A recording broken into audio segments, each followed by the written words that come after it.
All right, Matt. We are back with another episode, fully in the basketball groove now, with all the other sports being not in season for now. But we will still kick off the show with one of our teams we usually talk about, and that will be the Lakers. Seems like everyone talks about the Lakers. So, getting right into it with them. Post All-Star break now had they've played 3 games. Um, it not the greatest showing. I was kind of curious. I didn't exactly see what happened, but LeBron did not play against the Warriors. I don't know. I think That that was was so just strange to maybe me. rest. I'm still not entirely sure why he didn't play because he played in the All-Star game, but Played he in the didn't All-Star game, but then they play. have like that. What is it? They play on Sunday, so he had a nice 3 day rest, 3 full days of rest, I believe. Yeah, so So I'm very interesting. still not sure. And it was like a late scratch or later scratch too. I'm not sure exactly why he was out. Um, I guess it said he had a left ankle something. I don't know how true that is to be honest, but you know what? I can forgive one game, even though it's an important stretch. I can forgive one game. Um, but so they lose understandably against Golden State without LeBron. They squeak by the Spurs at home. I think the Spurs are starting to play a little bit better, especially around Wemby, who we can talk to more about or talk more about later as the Rookie of the Year race starts to come down to the wire. But yeah, that guy is playing insane ball right now. Um, just like Got the whole ridiculous package. numbers. Uh, like I don't even know if it's possible that he surpassed his hype, but with how he's been playing in say the past 10 games or so, I think it's like 24, 25 points, double digit rebounds, almost 5 assists, and over 5 blocks a game. Over 5 blocks a game. Yeah. I I would think we're say looking. outside of Jokic, who's been on a tear, Wemby has probably been the most impressive post All-Star break. Because I think he had a stat line. I think it was against the Lakers. He had what 20 something points, um, double digit rebounds. He had 5 blocks and 5 steals, which is absurd in the NBA because nobody plays defense. So he's filling out the stat sheet on both ends. That's a pretty impressive feat. I mean, even for Jokic, right? He's the man in the middle, but he's an all offensive guy for the most part. But Wemby, it's pretty impressive to put up offensive and defensive numbers like that. So I think to your point, he is probably like exceeding expectations at this point. I would not be surprised if he's an all-star next year, no doubt. Yeah, I don't I don't know how it's possible for him to exceed expectations with all the hype that was around him, but he's somehow doing it. And we'll get more into Wemby later as the season goes on. You know, probably get into some rookie of the year debate, but sticking with the Lakers, they did play tonight against the Suns. They're on the road, against a good Suns team, but this is one of those games that you really would have liked to see them pull out.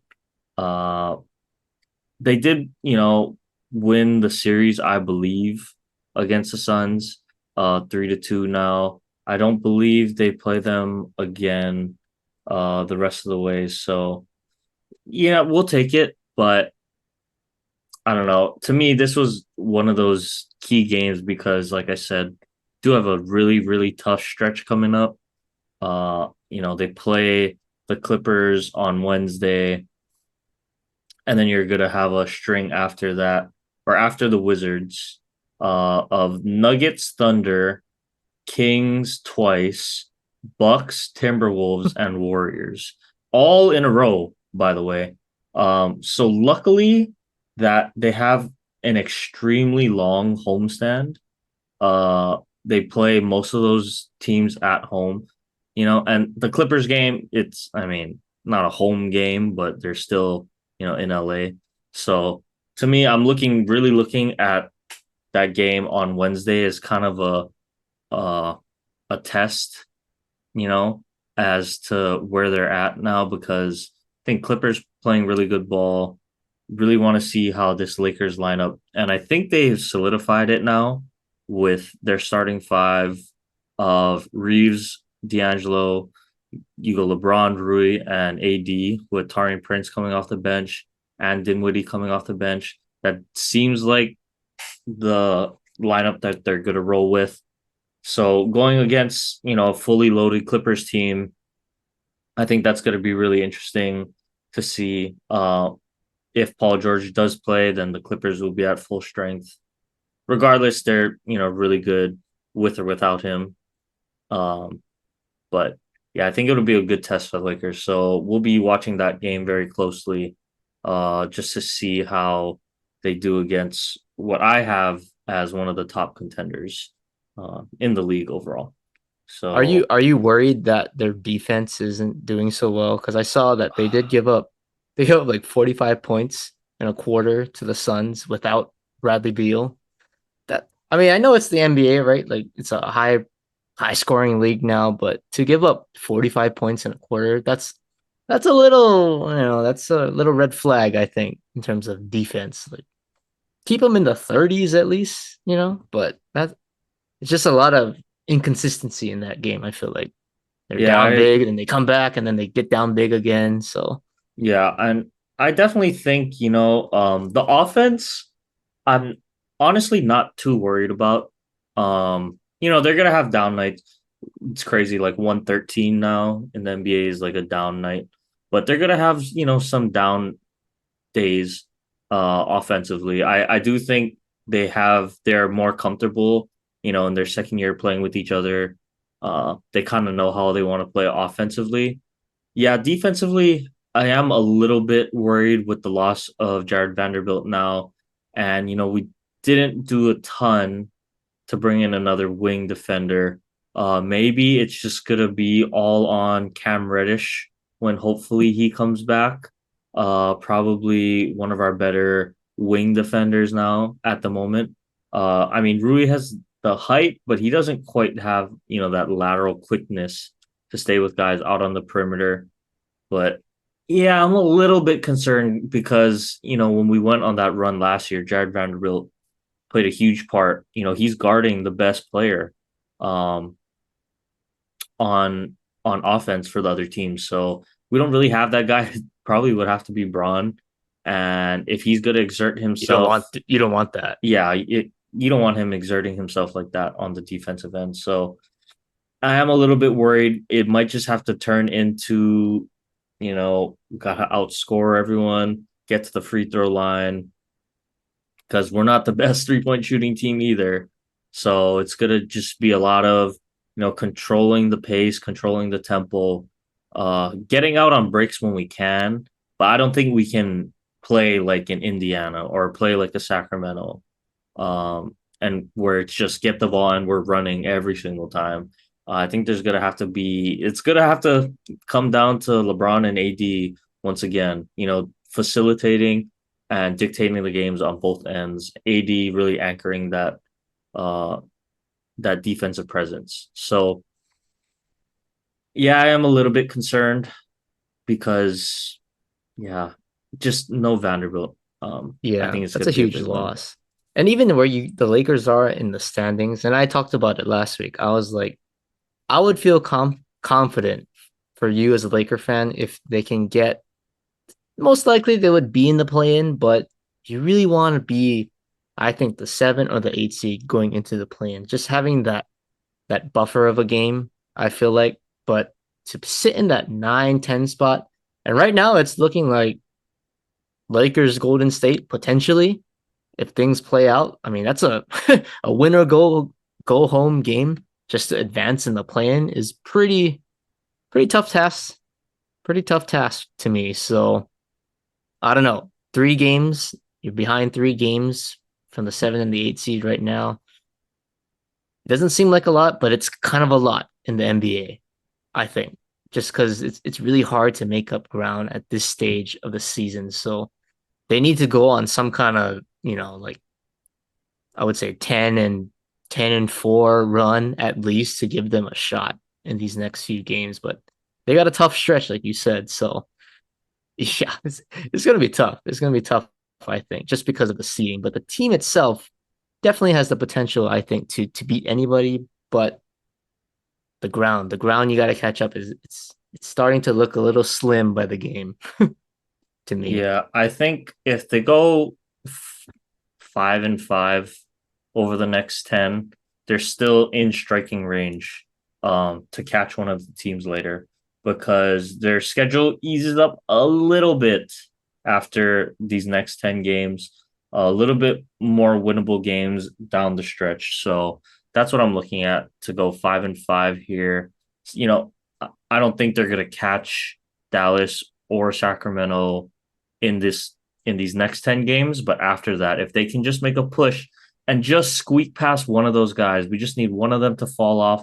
I mean, Dallas is playing unreal right now, Hmm. especially if Kyrie stays healthy. So I don't think it's going to be them. Just hoping, the Kings stumble just a little bit.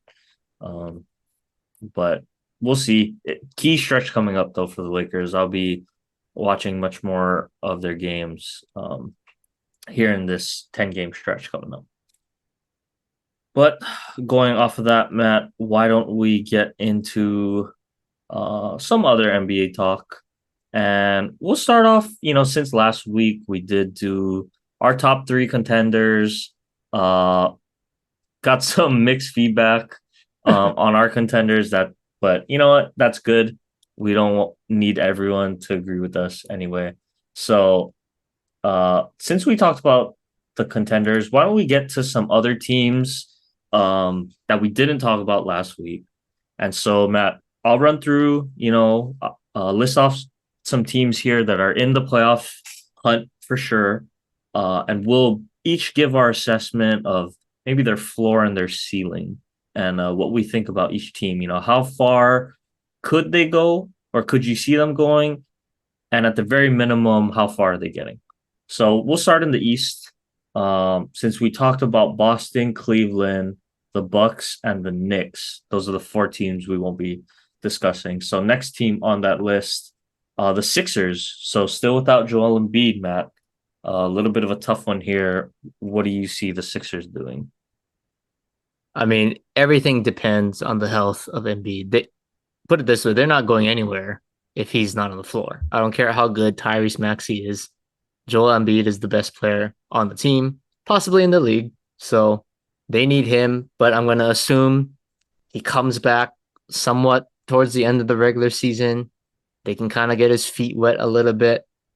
So he's going to be there for the playoff run.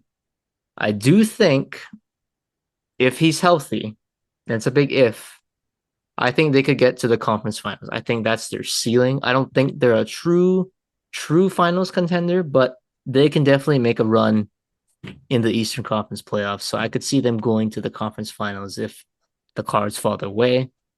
Their floor, with how the Pacers are kind of, just hanging around with the injury to Embiid, I do think their floor is the play-in at this point. I don't think they're going to miss the playoffs. I think if they make the play-in, they'll probably win 1 or 2 games regardless. So they should be in, but I would say their floor is probably an 8 seed at this point, in my opinion. I think that the Sixers, Matt, will be I agree with their floor that you had. Um, but the ceiling wise, I think regardless of where they place, I think they're a first round exit. Um, so the reason I say Even with that, Embiid, yeah, so the reason I say that it's just because of the type of injury that Joel Embiid had, a knee. Um, yeah, okay. So let's say he gets back uh right towards the end of the regular season. I don't know what kind of shape he's gonna be in, you know. Um, just because it's the knee, I don't know how much cardio you can do, as you're rehabbing that thing to get back to regular strength. If he like fractured his hand or an arm, something like that, where he can still be running on the court, he can at least have, retain some of his stamina. Um, I could see, that being less of a factor, but I don't know, going straight into playoff basketball against with how teams in the East especially like to play, like say they get matched up with the Pacers or something, a team that really likes to run and get out in transition. I don't know what kind of shape he's going to be in for a 7 game series as well. That's the only thing that just it's concerning to me. But honestly, I don't even know if he's going to come back in time. We just really don't know either. So that's why, unfortunately, I have them not getting out of the first round. Anyway, um, but yeah, moving down on the list, Matt. Another interesting one, the Miami Heat. So, what are your thoughts on the Heat? Ooh, Miami. This team, they're so tough to predict because they always make these runs, like these Cinderella runs when they're really low, in the regular season, and they just kind of shoot up at the right time. So I don't know if I'm gonna like take the bait already, but there's something about Miami when you just sleep on them. They just come and get you when you least expect it. So as a 6 seed, just hear me out. I think their floor or their ceiling. I think their ceiling is honestly an NBA Finals appearance. I don't think they're deep enough to win, but if I'm just looking at the playoff picture as it is today, they're the 6 seed. Who do they play in the first round? The Milwaukee Bucks. They have that team's number. And I said the Bucks are one of my contenders, the firepower, but that's some bad matchup on paper for the Bucks. So do I think the Heat can beat that team? Yeah, they've proven that they can. So there's something about that matchup. And then from there, you win run, you get more confidence. And with Jimmy Butler on your team in the playoffs, he's kind of proven that he can kind of take a team on a couple series and just say, get on my back and I'm going to take us home. So I still think the Heat culture is there, the core is there. Bam, Tyler Hero, Duncan Robinson, those guys are still there.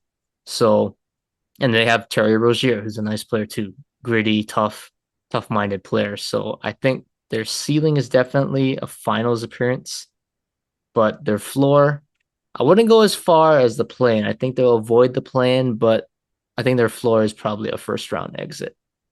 Just seeing how deep the top of the East is.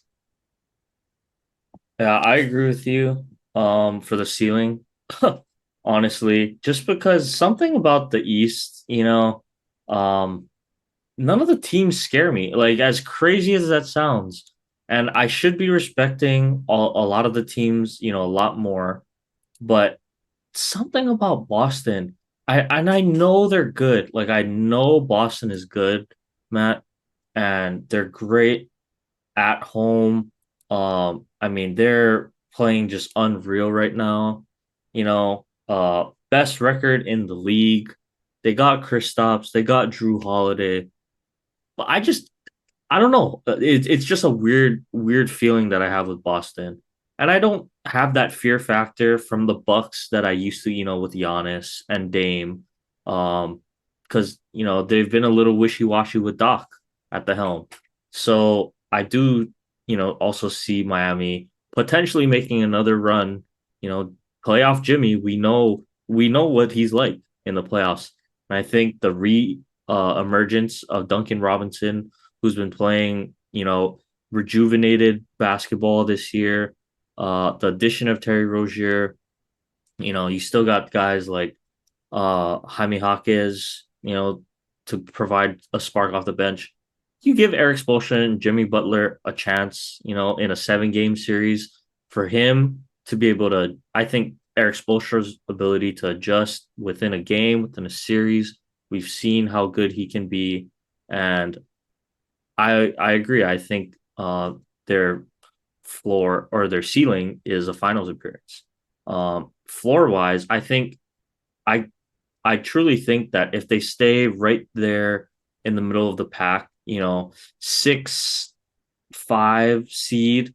Um, shoot, I think they come out with a first round playoff victory in in the first round. Just because I think they will catch the Sixers, so they'll be the 5. I don't think they'll catch the Knicks. So I think as the 5, they're gonna play, you know, the, the The 4, Knicks, that'll be the or would Knicks, it be the right? Knicks? Yeah, I guess it would be the At this Knicks. point, But well, I don't know. I just think that whoever they play, unfortunately, is probably going to get bounced, out in the first round.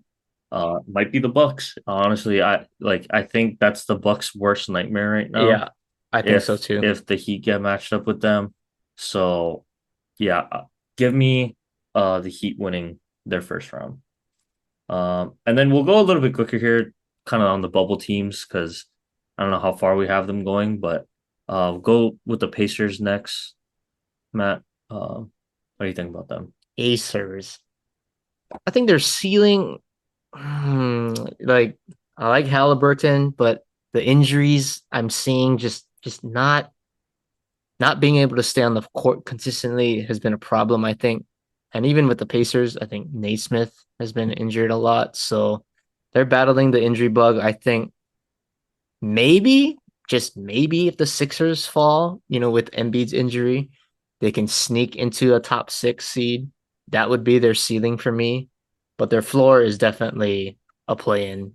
Like they win the play in and then they get bounced in the first round. I don't see them getting past the first round in the playoffs. Yeah, and I think same for me. Their floor would definitely be getting that 7 or 8 seed in the playoffs, winning the playing game. I don't know. I think they pose a matchup problem. It's the Bucks again. I think if they get matched up with the Bucks somehow, because they've had the Bucks' number all year. Weirdly, I think their ceiling, absolute ceiling, is one uh playoff series win. That's the most I can see them going. So yeah, I agree.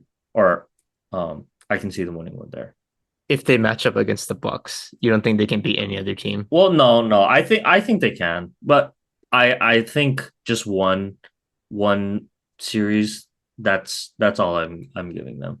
Because like I Okay. said, it's a floor and ceiling, so each team could win, a playoff series. But moving Okay. on, we got the Okay. Magic. Matt, what do you think about the Magic? I mean, they're very similar to me with the Pacers, kind of young, inexperienced. Each team has a young star to really focus on. They have Paolo Banchero, first time All Star this year. I don't see them making a deep run. I just think you do need some experience to advance in the playoffs to make a deep run. So their ceiling, probably you win the play in, you advance, you get knocked out by the Celtics or something like that.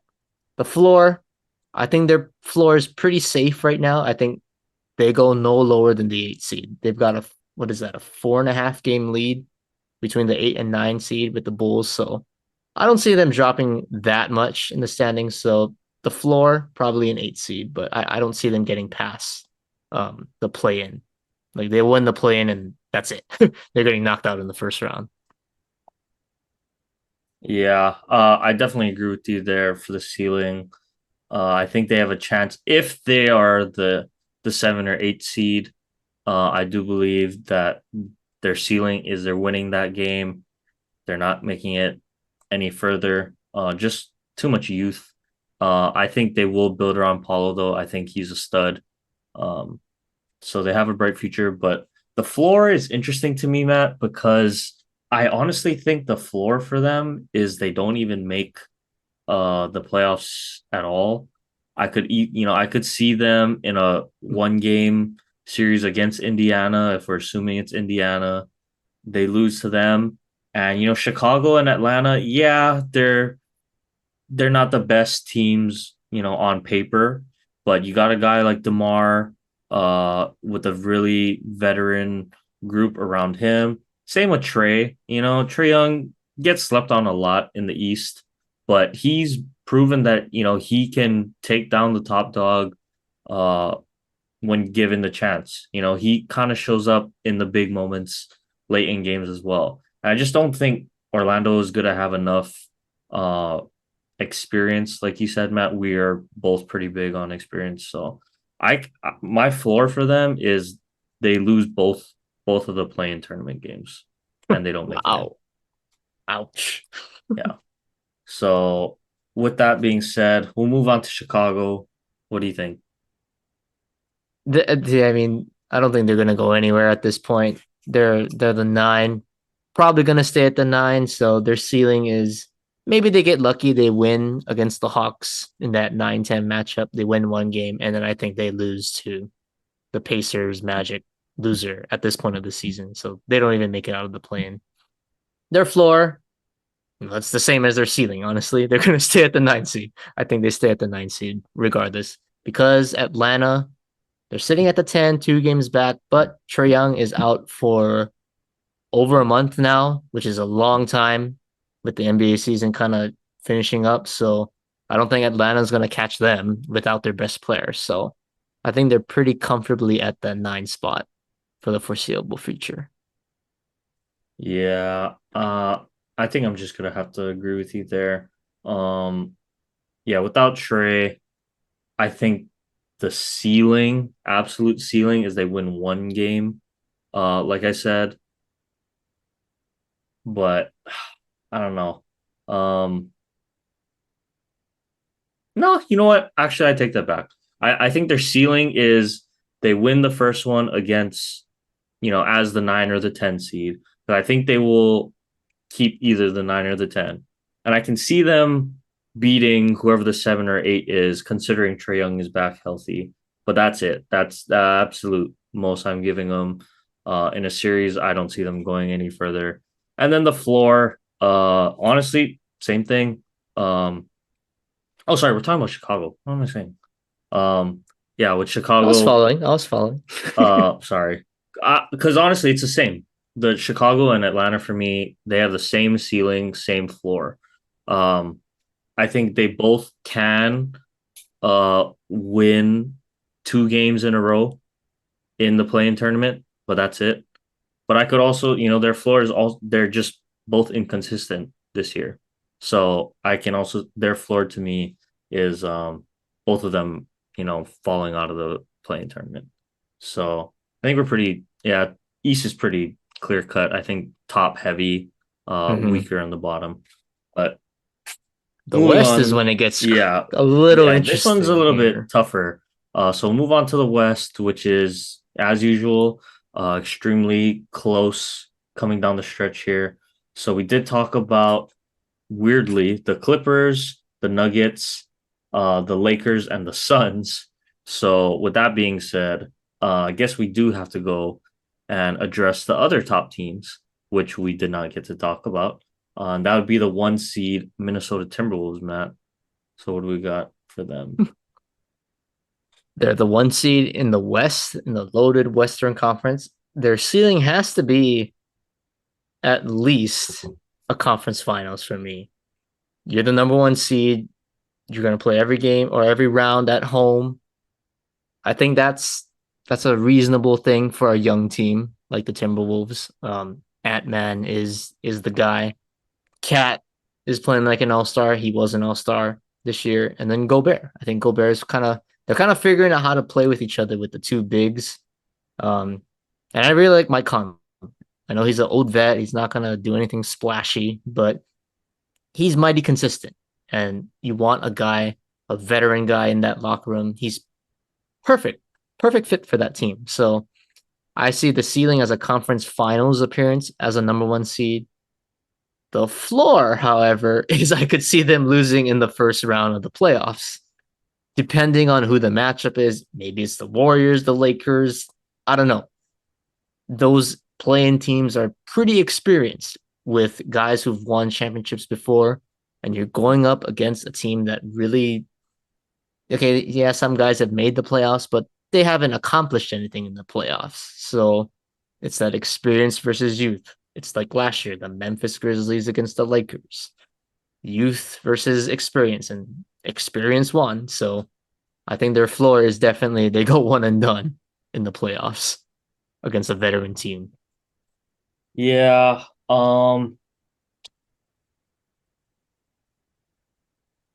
Yeah, I think I just have to agree with you there. I was debating conference finals. You know what? I don't even think that their ceiling is a conference finals yet, Matt. I do really like Ant, and I think he is gonna be the focal point of their team moving forward, you know. But I just think that, there's just too many other good teams for me in the West. I do think they um make it past the first round. Um, I don't think they can. I don't see them winning that second round matchup against whoever it is. They play, because at that point it'll be four top teams in the West, right?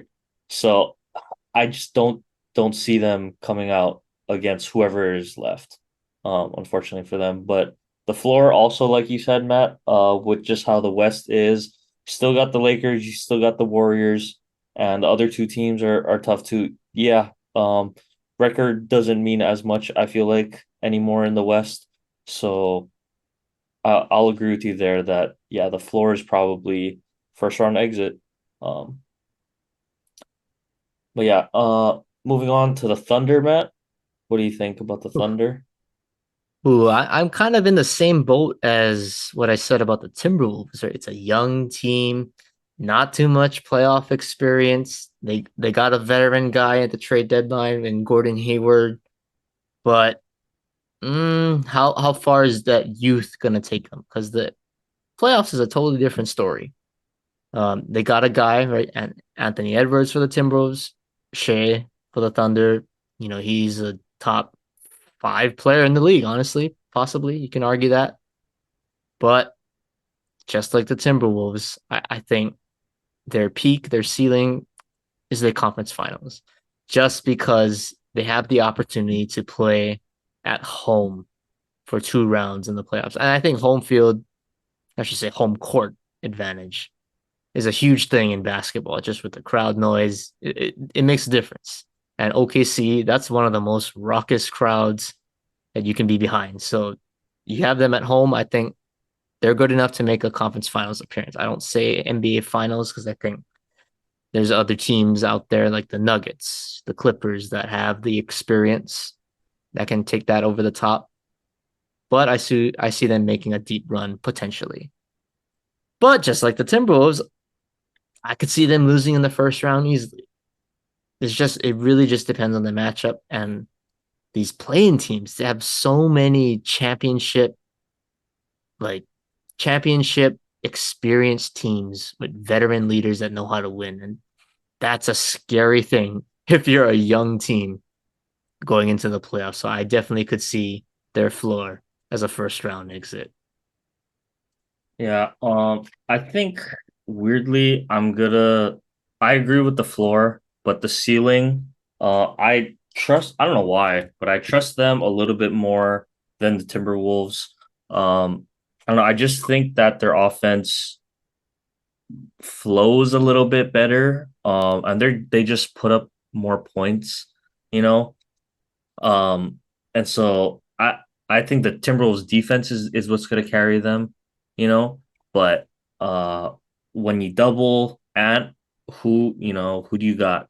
You're gonna rely on Cat as your second guy. Okay. But weirdly, you're gonna double Shea, right? You got Chet, who can has proven, I think, is a little bit, Wemby maybe not esque. more, yeah, not more skilled than Cat per se, because I mean Cat still is, an all-star. But with just how this young team has really come together, um just I just have them going to the conference finals as my ceiling for them. So okay, we'll skip over the 3, 4, and the 5. The Pelicans, this is a weird one too, Matt. What do you got for the Pelicans? The Pelicans. I think their ceiling their ceiling is right where they are right now. I think their ceiling is they make the playoffs, avoid the play in, and they lose in the first round. There's something about this team. I'm not sold on this team at all. And when your best player is in and out of the lineup, the media is just bashing him, right? There's a lot of things that I hear about, oh, this team is kind of divided. Like, it's not what you want to hear going into the playoffs. So I think they're lucky that they're in the sixth seed right now. I think that's the highest they get. I think their ceiling is six seed, one and done in the playoffs. Their floor, I do think their floor is definitely, I could see them potentially dropping to a nine or a 10 seed in the play in, and you go one and done in the play in. I really think that's their floor for the exact same reasons. Zion, he's the key to this whole thing. If he stays healthy, I think they're good enough to maybe hold off those playing teams right now, but I just don't know. I really don't know about Zion. He's like one day he's gonna score 30, and then the next day, oh, he's out. Load management, or he's hurt. Something's banged up. He's out for a week. Like there's no floor with that guy. I think it's just it's a roller coaster, really. So I'm gonna ride that roller coaster. I'm gonna say they're a one and done playing team as their floor. Yeah, I'll just keep it short and sweet, Matt. I was gonna say the same thing. I don't see them winning a first round series, a 7 game series. Don't see it happening. And yeah, I also don't see, or I also could see them, faltering down the stretch in the regular season. Uh, so yeah, I agree with you there. Um, Next, Matt, we got the Kings. We got it on the King is a Kings. tough, very explosive team. I think their ceiling definitely. I could see them winning, or I could say they're avoiding the play-in. They sneak into that maybe six seed, and I think they have the potential to win a playoff series. I think they're very explosive. Fox is just an animal. Sabonis has been out of his mind, although we will have to see how he plays in the playoffs because it's a different story. And we know last year he had those demons against the Warriors, so we'll see how that goes. But as of right now, he's playing really well. They got a nice tandem, nice core group to build around those two. I think they can potentially win a series in the playoffs. Their floor, not too much of a drop off. I think the lowest they get is maybe an eight seed, but I think they survive the play-in regardless. Whether they lose or they lose the first game, they win the second game. I think they'll make it out of the play-in as their floor, as my floor, I should say. Yeah, I think with the Kings, same here. Their floor, they'll get out as a 7 or the 8 seed. Um,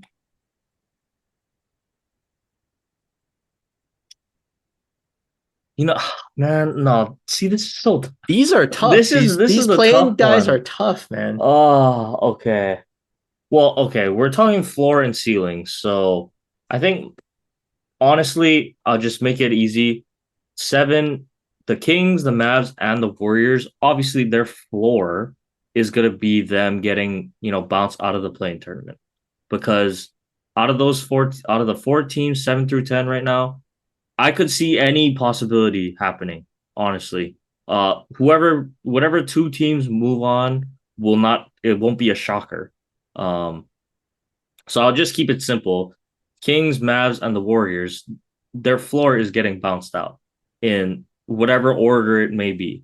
But the Kings, just sticking to their ceiling, Matt. I think, man, I think they'll give one of these top teams trouble. I do think they can win one series. Um, I like Darren Fox. I like Sabonis. I like how they play. So I do think they can steal one series, but that's all I'm giving them there, Matt. Uh, yeah, I just can't put enough faith in them making a deep run into the postseason. And then for me, same for the Mavs. Although I something about the Mavs this year, if Kyrie stays healthy, I truly do think that their ceiling is the conference finals. I don't know if I'm ready to say finals for Wow. them. Um, but it is going to be 100% a Luca and Kyrie show. If those two stay healthy, I think their ceiling is the conference finals. I think they can score with anyone um, through 7 games. That's kind of the beauty of it now. It's if Luca doesn't have it for that one game and Kyrie can pick up the slack scoring wise, then that one game is kind of what cost the Mavs previously, right? When if Luca can't do it all by himself, well, good luck.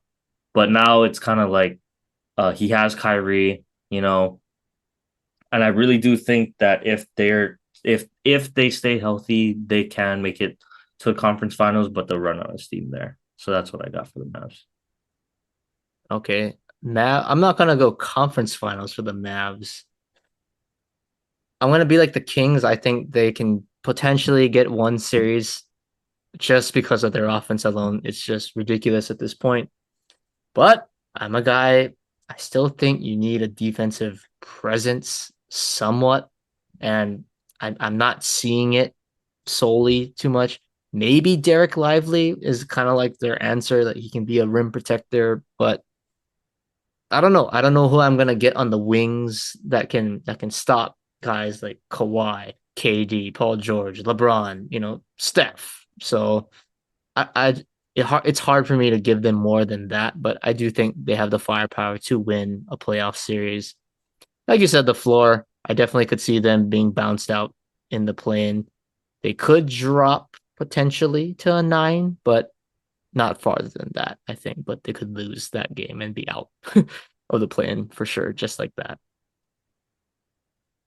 Okay, sounds good. And then our last team, kind of interesting here, the Warriors. Um, I can't. I mean, if if Clay becomes Clay again, and I don't even need 25 points, Clay. I just need a solid 15 to 20 on, 45% total shooting, not 15 to 20 on 3 of 15 from the floor. If I get, 15 to 20 from Clay and Steph stays healthy, I can see them going back to the finals. Like honestly, how can you count out the Warriors? Seems like Kuminga has taken over that third, kind of scoring role now, even sometimes second scoring role. Wiggins hasn't been as involved, this year, but I still think defensively, with how athletic Kuminga and Andrew Wiggins are, uh, yeah, they still got Chris Paul that can come back to. It's just a scary time if the Warriors start getting it going again. So I'll just say it's like when Tom played, right? You can't ever count them out. I think they can make it all the way to the finals. Yeah, well, you took the words right out of my mouth. This is probably the biggest gap out of all the teams that I'm gonna say. I'm with you. I think the Warriors, their ceiling is making it to the NBA Finals, which is absurd for a 10 seed at this point. But yeah, Clay is kind of the key. I think Kuminga has kind of grown. We know what you're gonna get from Draymond on the defensive end. But if Clay can get it going, like you said, look out. Because Steph Curry right now, he's aging, he's getting better with age. It's like LeBron. I don't know, they're aging like fine wine at this point. Like he's making the shots in the clutch, I think. He's demanding the ball when it counts. He's making the right plays. He's efficient. I mean, he's more of a leader, I would say. I mean, it's crazy. And like you said, Chris Paul, I totally forgot about Chris Paul. And he is not even on the team right now, you could say. But he comes back, you have another floor general. And hey, say Clay doesn't have it. Well, guess what? Chris Paul can run the point and Steph can he can play like Clay too.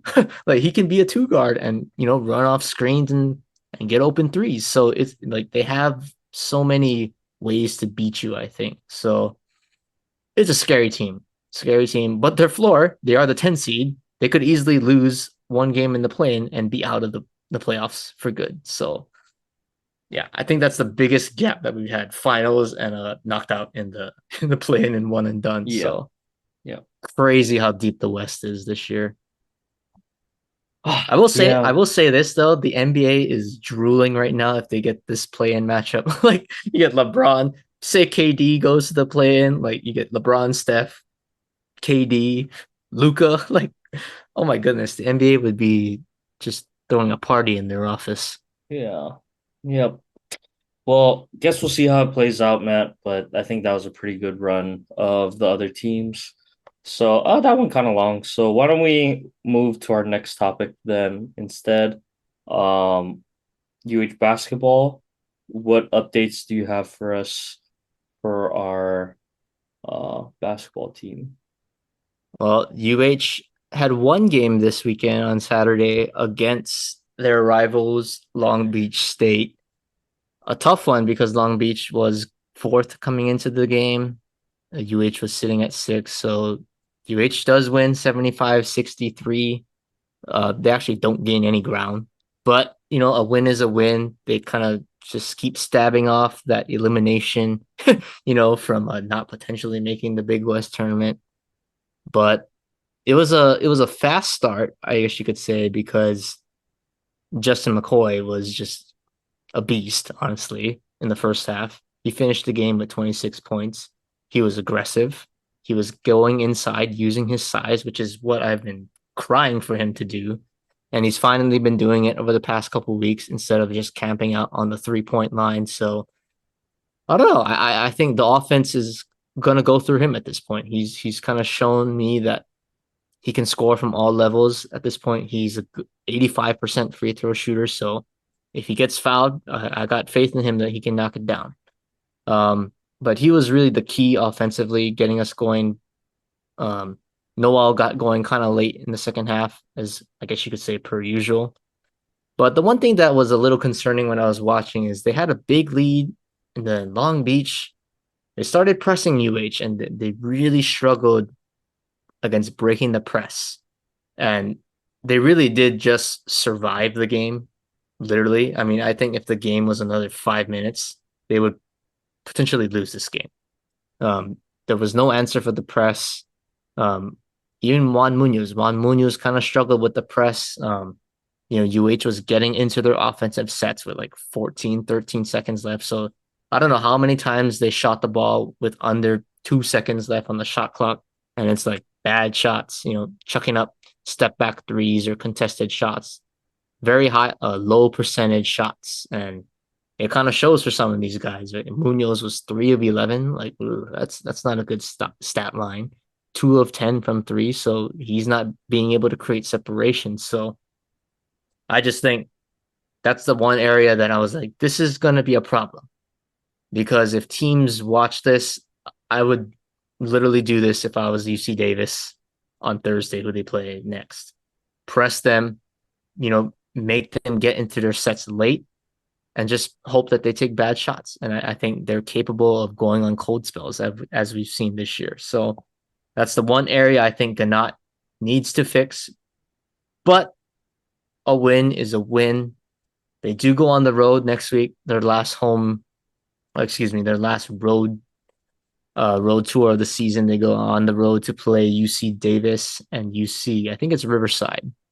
So easily two games that they could potentially lose. So, like I always say, you play good two teams on the road, just find a way to split. I don't care which one it is, just find a way to split.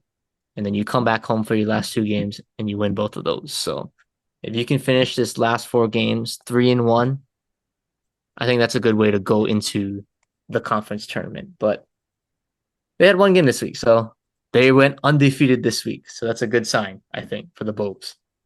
And I will say one thing, Ganat is finally sticking with a lineup. We've had the same lineup for multiple weeks now. So I think just my word of advice, Coach Ganat, just stick with this lineup. I think you've found the rotation that you need going into the conference tournaments. Stick with it. Let them build. Let them build. I think they're finding their stride slowly. But So we'll what see. happened We'll see how it goes. to Javon then? Is he just benched?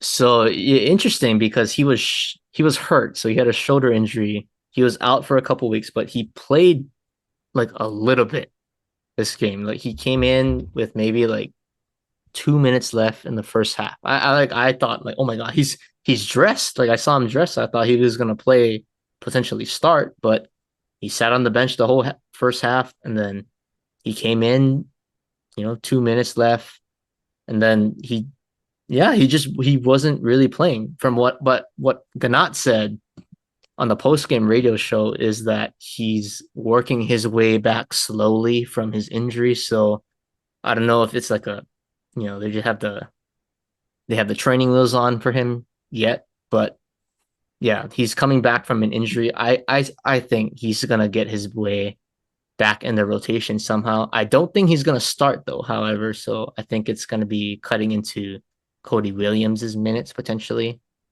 But yeah, Javon is working his way back from injury, so would not shock me if he has a minutes increase in the next couple games. But yeah, he really didn't play, so yeah, I don't know. We don't need him honestly. I mean, this has been the team that's been kind of getting us on the ropes. So I don't want to say sit out for the rest of the season, but you don't want to be that guy that disrupts someone's momentum, and then your team is playing pretty well, probably the best it's been this season, and I just don't want that to disrupt the chemistry that these guys have had. Because Cody Williams, he's been playing really well. I think he's earned the right to keep playing in these games off the bench. So it'll be interesting to see, but that's not my decision. That's Ganat. If I already said if I was the coach, I would just play what you got. It's working. Don't break it. Don't fix it. And if Javon is still hurt, it seems like he's just working his way back. Don't force him. He can practice, practice scrimmages, whatever. But don't disrupt this team's chemistry. That's winning games. I think that's the worst thing you can do as a coach. Okay. Well, yeah, hopefully UH can keep some of this momentum going moving forward as we come down the home stretch here of the regular season in basketball. But switching over to our other UH sport, baseball. And honestly, hey, gotta like what we're seeing out of the boys on, in the less so far. So, we come off the split against Ole Miss. NC State ranked number 13 in the country coming in. And we give them, all they could handle, I would say.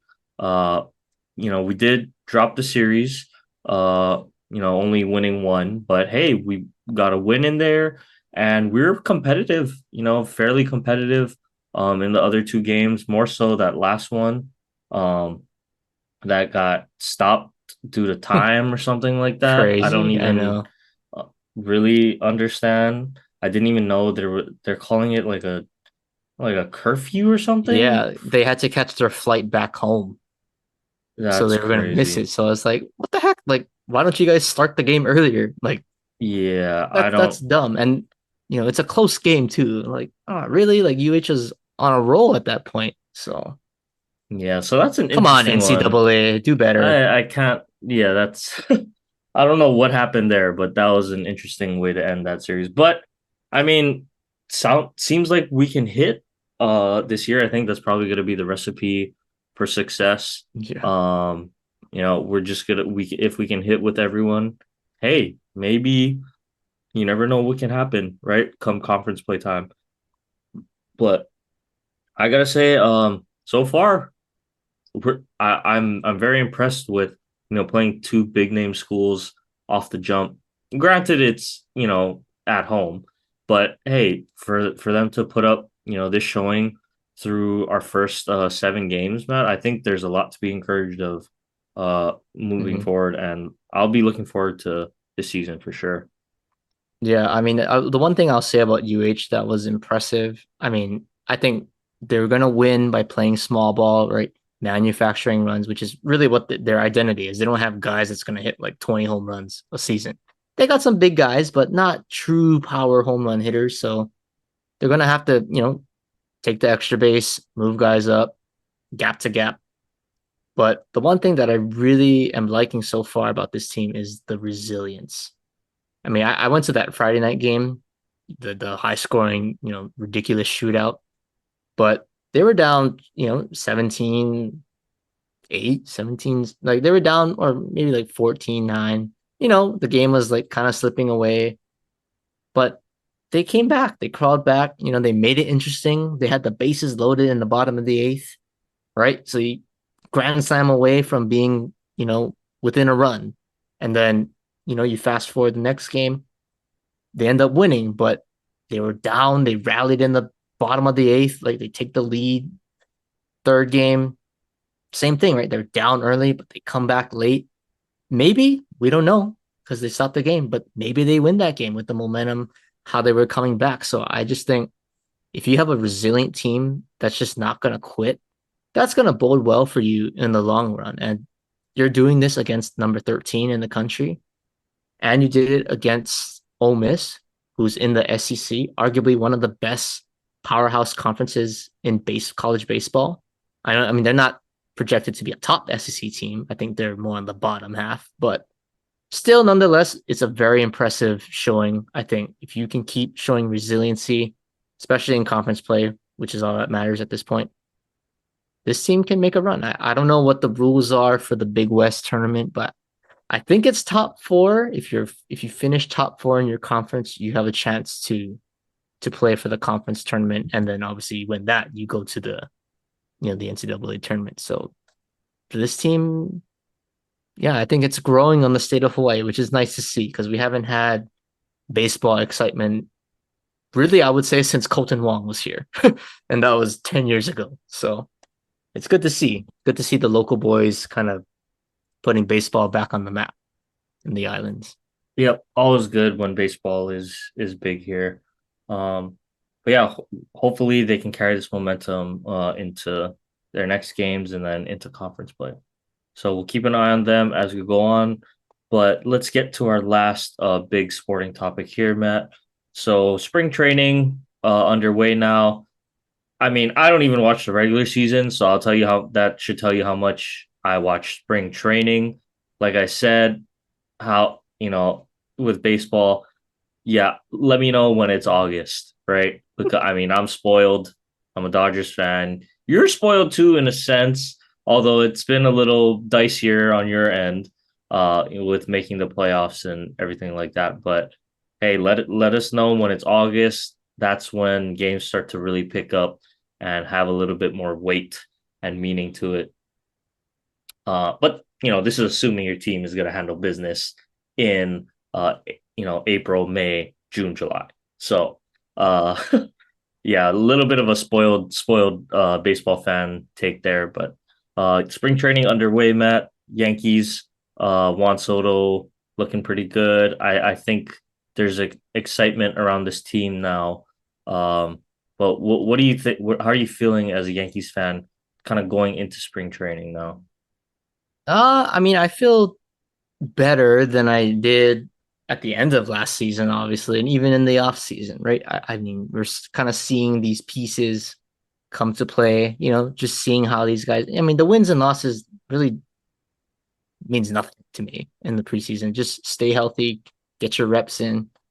Um, but I mean, like you said, Juan Soto, it's preseason or spring training, not gonna jump through the roof, but he did an opposite field home run off the scoreboard, opposite field off the scoreboard, which is ridiculous power. Um, but small sample size. I think this team and some of these hitters may be taking a different approach, which is good to see. And it's not always, oh my gosh, I need to hit the home run every single time I come up to the plate. No, it's there's a guy on third. How do I get this guy in? Glaber Torres is a perfect example. I think his preseason game, he had second and third, no outs or one out, ground ball to second base. Just take the run, drive him in, don't strike out, small ball. Same thing comes up next inning, had a runner on third, less than two outs, sac fly, goes the other way. So Rizzo did the same thing, had a similar situation, hits a ground ball up the middle.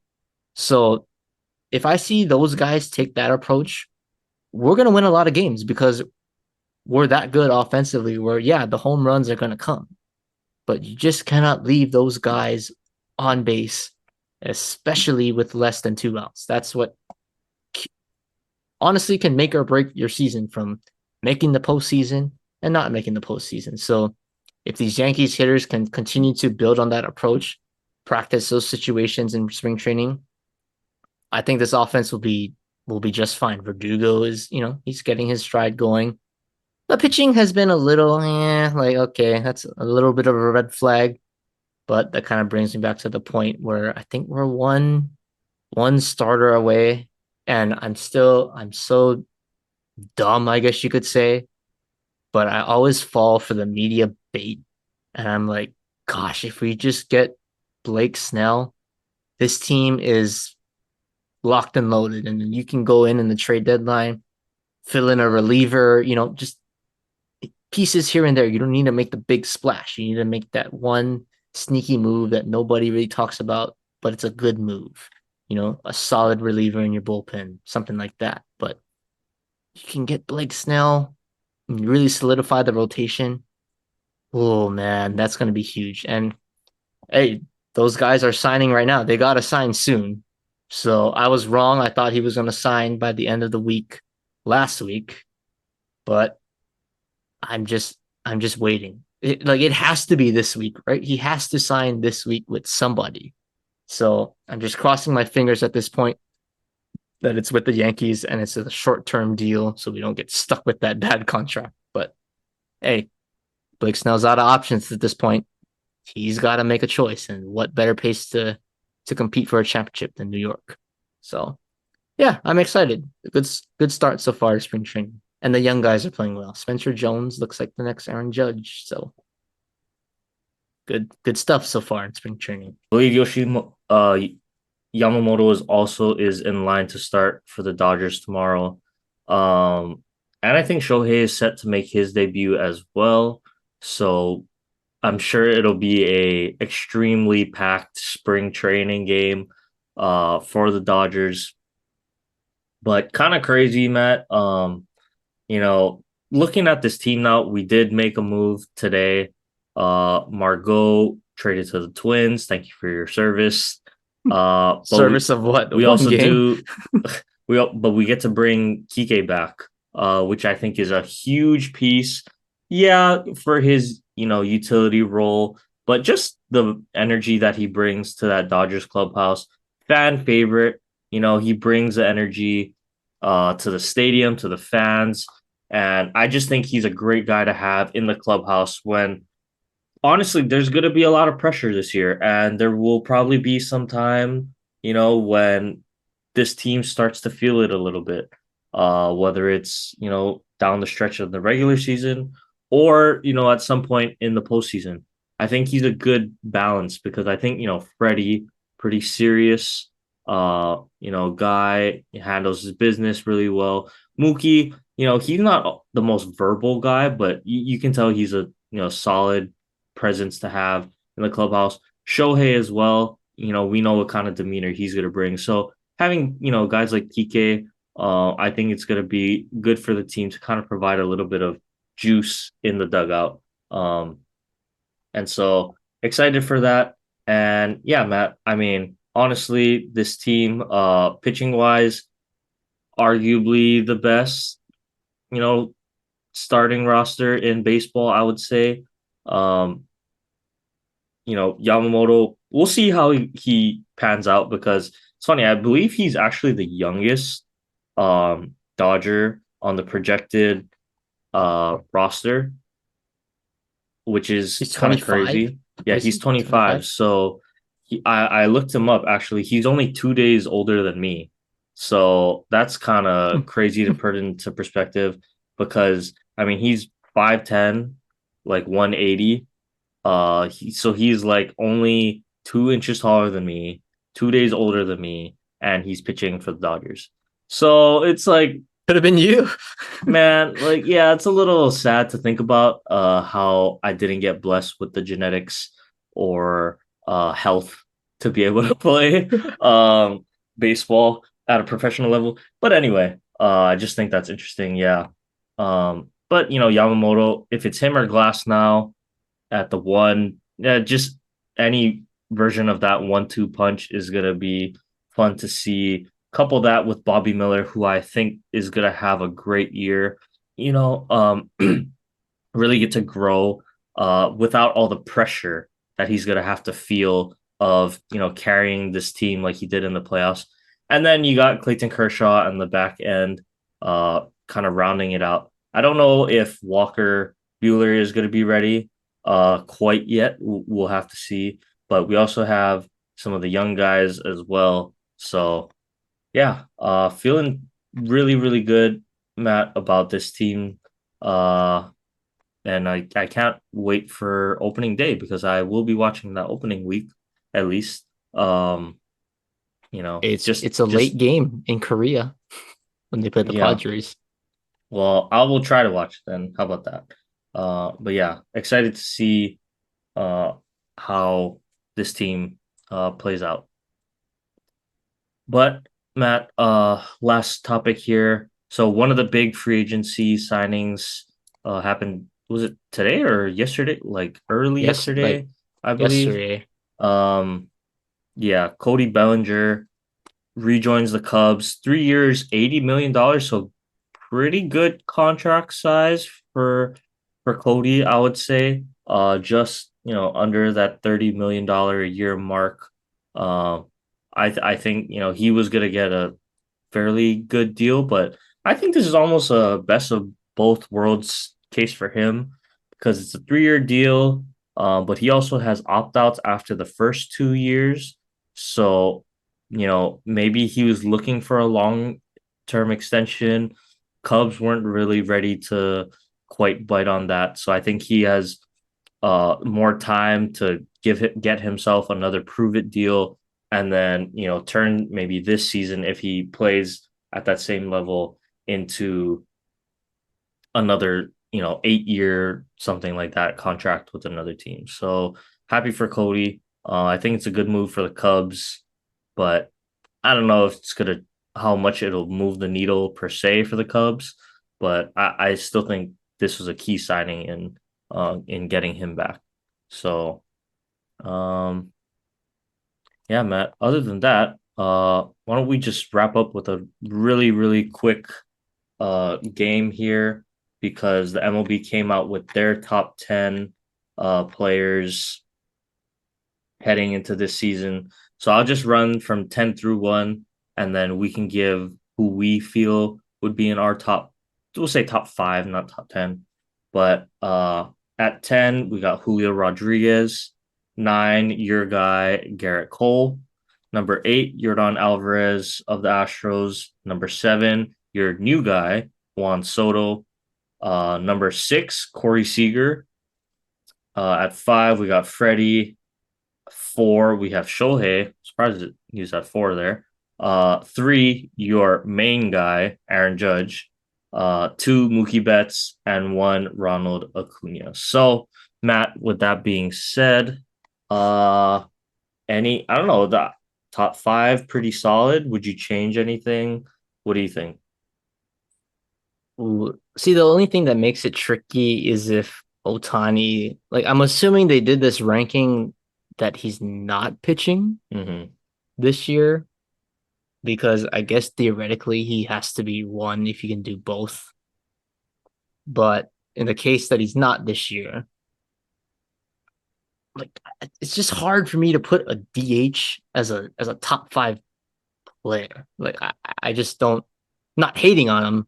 I just it's hard for me to have a DH as a top five player because I want my guys to be able to do things on both ends. Obviously, if Shohei pitches, totally different story. If he's number one, I don't think anybody's going to complain about that.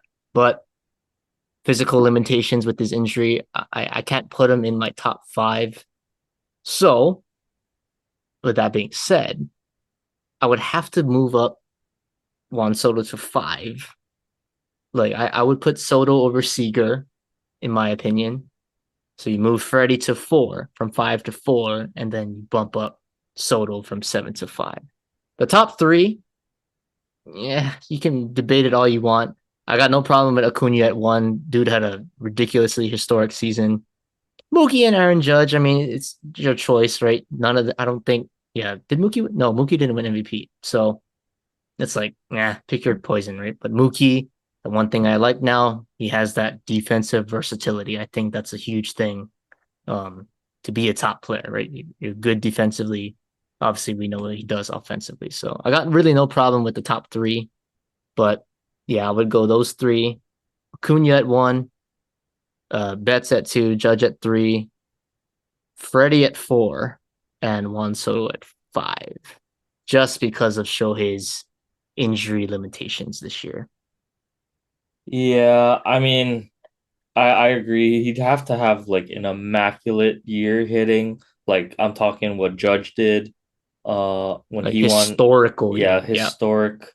Because if all you're gonna do is hit, it does limit a little bit of the value there. I mean, I still think best player arguably of all time, you know, with when in his prime. But yeah, if he can't pitch, I do think that hurts him a little. The only thing I'll say, Matt, is I'm gonna put Corey Seager a little bit above Juan Soto. Um, just because of the year is coming off. I mean, just went on a tear once he came back, from the injury list, and even into the postseason, we saw how good he was. You know how clutch of a player he was for that Texas team. The big home run, especially, comes to mind. So I don't know that's why right now I do think in the long run you're gonna want Juan Soto over Corey Seager, but going into this season I just think Corey Seager is playing his best ball right now, so I'm gonna give the nod to Corey Seager over Juan Soto. Hey, that's Um, fair. I picked the Yankee. You picked your ex Dodger. We know how we operate on this show. yeah, yeah, that's true. Um, but anyway, Matt, why don't we get to wrapping up here? Who's our foolish fools of the week? Foolish fool of the week. I saw him in person actually, so I'm gonna go with Dan Munson. And for those of you that don't know, he is the head coach of the Long Beach basketball team. And the reason why I say that is because I have never seen, just from my time watching UH basketball, NBA games at the Moda Center, I just haven't seen a coach throw a tantrum like how he did. Like it was just good to see because we're sitting in the front so we can hear everything. Like he was complaining to this ref for minutes. And I mean minutes. Just kept complaining. He said, like, this is literally what he said. He said, why did my team fly here for 6 hours and you guys don't call the game right? Because he was complaining about the fouls. But then Hunter looked up the game stats, at the time he said that, even though Long Beach had more free throw attempts than Hawaii. So what are you complaining about? You look dumb because the numbers don't back up what you're saying. And it was just a great show. And then at the end of the game, the UH band, like they're winning the game. UH band is kind of, heckling Long Beach a little bit. So I don't know if you played NCAA basketball, like the last college basketball game on Xbox.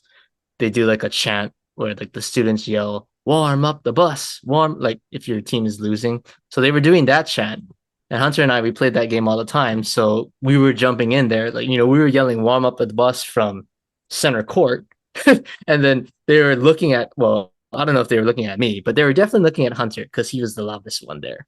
But they were giving us stink eye, but Dan Munson was kind of leading the charge on that one. So I just thought it was funny. I guess he never played that game before, it was all in good fun, but I just never seen a coach get so mad at a ref for stats that actually back up that you're getting the calls. So what are you complaining about? So you look pretty dumb if you ask me. So Dan Munson, you're the foolish fool of the week this week on the show. Okay, well, yeah, like I said, state of the weight, 808, Matt. Nothing too needle moving. Um, just shout out to the Hawaii teams holding it down so far. So that's who I'm gonna say. Why don't you wrap us up here with our sports fact of the day? All right. We're recording on February 26th. And haha, shocking. Gonna pick a cowboy fact. Haven't heard that in a while. But in 1989, the Dallas Cowboys fired head coach Tom Landry after 29 years as the Dallas head coach.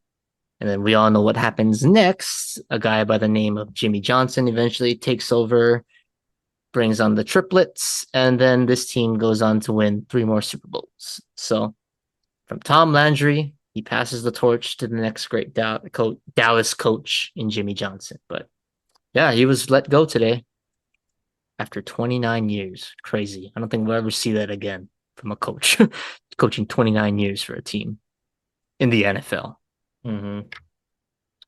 Okay, well, that was a good episode, Matt. We'll wrap up here. Back with more basketball talk next week. So yeah, thank you everyone for listening. Stay safe, and we'll catch you guys later.